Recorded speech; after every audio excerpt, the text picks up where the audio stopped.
freedom's not just another word for nothing left to lose. It's something that Siamak Namazi said in a statement that he's been dreaming of for the 2,898 days he was held prisoner in Iran. All 5 released today are US-Iranian dual nationals. Ahmad Shargi was also seen disembarking in Doha. And Morad Tahbaz, who has British citizenship as well. His family were bitterly disappointed when he was left behind when Nazanin Zaghari Ratcliffe was released. Niamazi's mother and Tahbaz's wife, who had previously not been allowed to leave Iran, were also on the flight. Businessman Niamazi's elderly father, Bagher, was also held for nearly 6 years before being released last year. Morad Tahbaz, seen here with his wife Vida, is an environmentalist held since 2018. Ahmad Shargi, another businessman, was arrested in 2020. The others have chosen to remain anonymous, presumably to protect families in Iran. I spoke to them after they landed in Doha.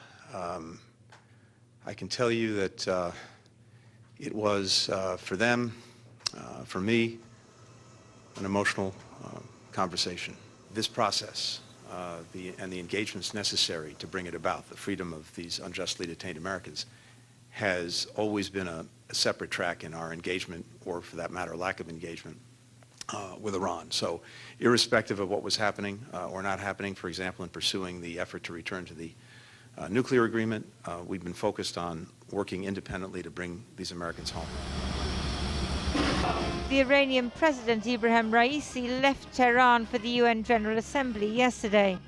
Iran's provision of drones to Russia for the war in Ukraine and continued enrichment of uranium means that rapprochement with the US is unlikely.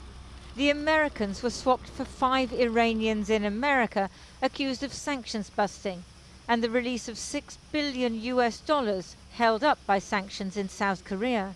The money was Iran's money. I mean, in terms of deals, this one, frankly, was very ingenious. It was Iranian money frozen in South Korea, Iranian oil revenues from oil they legally exported to South Korea under the Trump administration, which has been released to 2 banks in Qatar, where the use of this money will be strictly monitored to make sure that it's for food and medicine. So it's not a ransom.